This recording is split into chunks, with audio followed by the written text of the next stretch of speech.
আসসালামু আলাইকুম। আমি আলমগীর কবির, এইচআর প্রফেশনাল। 18 বছর ধরে এইচআর সেক্টরে জব করছি। আমার আজকের টপিক হচ্ছে টার্মিনেশন। টার্মিনেশন বেসিক্যালি এক ধরনের জব সেপারেশন। টার্মিনেশন সম্পূর্ণই মালিকের এখতিয়ার। মালিক চাইলে যে কারো ক্ষেত্রে এটা করতে পারে এবং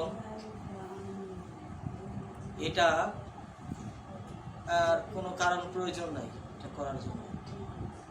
টার্মিনেশনের ক্ষেত্রে 120 দিনের নোটিশ বা সময় দেওয়ার প্রয়োজন এমপ্লয়িকে। 120 দিনের সময় যদি না দিতে পারেন কোনো মালিক, তাহলে 120 দিনের বেসিক বেতন তাকে দিয়ে দিতে হবে।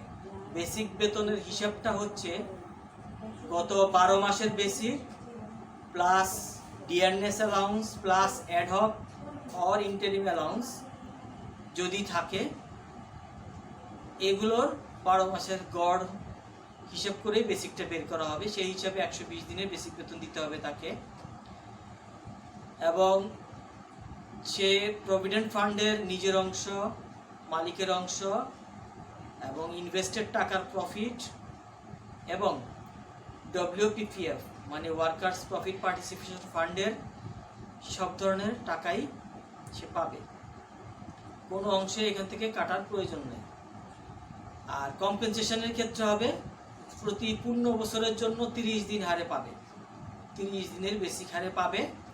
অথবা যদি গ্র্যাচুইটি পলিসি ইমপ্লিমেন্টেড থাকে অর্গানাইজেশনে, সেটা পাবে 30 দিন হারে কম্পেনসেশন অথবা গ্র্যাচুইটি, দুইটার মধ্যে যেটা বেশি সেটা পাবে।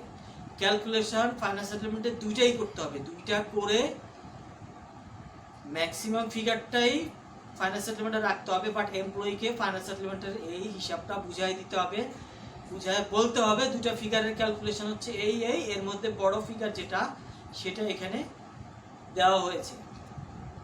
অন্যান্য সব ধরনের পেমেন্টের বাইরে অতিরিক্ত হিসাবে এই পাওনা থাকবে। খুব সম্ভবত শ্রম আইনের অন্যান্য চিঠিপত্রের ধরন অনুযায়ী এটা একমাত্র চিঠি যে চিঠিতে কোনো রিজন নাই, কোনো কারণ থাকে না। ঠিক আছে, এটা বেস্ট প্র্যাকটিস। ঠিক আছে, এটা বেস্ট প্র্যাকটিস। এটাতে কারণ থাকে না, শুধুমাত্র টার্মিনেশন ডেটটা থাকে, কবে থেকে টার্মিনেশন ইফেক্টিভ হবে এবং ডিউজগুলো কালেক্ট করার জন্য বলা থাকে এবং তার সার্ভিসের জন্য তাকে থ্যাঙ্কস দেওয়া হয়। সো ইনস্ট্যান্ট টার্মিনেট করব কিনা অথবা 120 দিন সময় দিব কিনা, এটা আসলে নির্ভর করে হচ্ছে যে অকারেন্সটা ঘটলো সেটার নেচার অর গ্র্যাভিটির উপরে। এবং এটা যেহেতু একটা সিক্রেট ব্যাপার, ম্যানেজমেন্ট খুব স্ট্রিক্টলি হ্যান্ডেল করে। আমাদের এইচআর এর লোকজনের দায়িত্ব হচ্ছে এটা যাতে 10 ধরনের যে মিসকন্ডাক্ট আছে লেভেলতে তার কোনোটার মধ্যেই যাতে না পড়ে। কারণ এটা যদি মিসকন্ডাক্টে পড়ে এবং যদি অফিসের লোকজন জানে এবং এটা যদি ওপেন থাকে সবার কাছে, এটা টার্মিনেট করলে আসলে সে কোর্টে গিয়ে চ্যালেঞ্জ করতে পারে।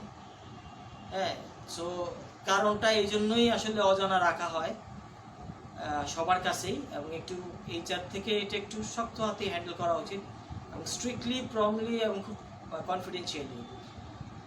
সো তাকে 120 দিন সময় দিব কি দিব না এবং ইনস্ট্যান্ট টার্মিনেট করব কি না। ইনস্ট্যান্ট টার্মিনেট করলে একটা রিকোয়েস্ট থাকবে, তার ফাইনাল সেটেলমেন্টটার পেমেন্টটা রেডি করে ফেলবেন, experience certificate, termination letter, everything ready করে লাস্ট ওয়ার্কিং ডেতে যেদিন টার্মিনেট করবেন সেদিনই সব কিছু দিয়ে দিবেন। এবং যেটা বেস্ট প্র্যাকটিস, এক্সপিরিয়েন্স সার্টিফিকেটে টার্মিনেশন শব্দটা লিখবেন না। কারণ হচ্ছে এই লোকের ক্যারিয়ার আছে, এখানে সে একটা ভুল করছে হয়তো কোনোটা, সেটা জেনে হোক না জেনে হোক বা মালিকের ইচ্ছাই হোক যে উনি চাইছেন উনি আর রাখবেন না, হতে পারে এটা। এর অর্থ এই না যে সে এমন কোনো অকারেন্স করছে ভবিষ্যতে কোনো চাকরি পাওয়ার যোগ্যতা বা অধিকার সে রাখে না, এমন না। সো ফেয়ার বা যেটা বলবো ন্যাচারাল ল অফ জাস্টিস বলতে যেটা বুঝায়, আমরা যারা এইচআরে আছি আমাদের আসলে কোনো এখতিয়ার নাই কারো ভবিষ্যতে চাকরি পাওয়ার সম্ভাবনাকে নস্যাৎ করার। So experience certificate means experience certificate, সে কতদিন থেকে কতদিন পর্যন্ত কোন কোন পজিশনে কি কি সার্ভিস দিল ওয়েল উইশ করা ছাড়া আর কিছুই থাকা উচিত না সেখানে। টার্মিনেশন লেটার থাকুক আলাদা, ঠিক আছে। ইভেন অনেকে গুড সাপোর্ট দেয়, সেটা হচ্ছে কেউ যদি পরবর্তী কোনো জবের কোয়েরি করে এখানে, পারতপক্ষে যদি টার্মিনেশনটা এড়ানো যায়, দ্যাটস বেটার।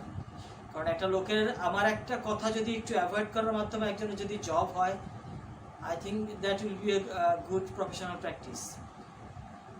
সো আসলে সব কিছু যেরকম আইনে লেখা থাকে না, সেরকম গুড প্র্যাকটিস আমাদের চারপাশেই আছে। আমরা যদি অ্যাডপ্ট করি, এটা আমাদের জন্যই ভালো, আমাদের ক্যারিয়ারের জন্যও ভালো। সো টার্মিনেশন আসলে মালিকের কোনো স্বেচ্ছাচারিতা না। মালিক যেহেতু অনেক বড় ধরনের ইনভেস্ট করে, ইকোনমিতে কন্ট্রিবিউট করে, সো ছোটোখাটো অনাকাঙ্ক্ষিত বিষয় অনেক সময় কন্ট্রোল করার জন্য, অ্যাভয়েড করার জন্য এই ধরনের ডিসিশন নিতে হয়। যে কারণে গভর্নমেন্ট আসলে শ্রম আইনে মালিককে এই টার্মিনেশনের এখতিয়ারটা দিয়েছে, যেটা অ্যাকচুয়ালি রিজনটা চাইলে তিনি হাইড রাখতে পারেন। সো আজকে এই পর্যন্তই, থ্যাংক ইউ।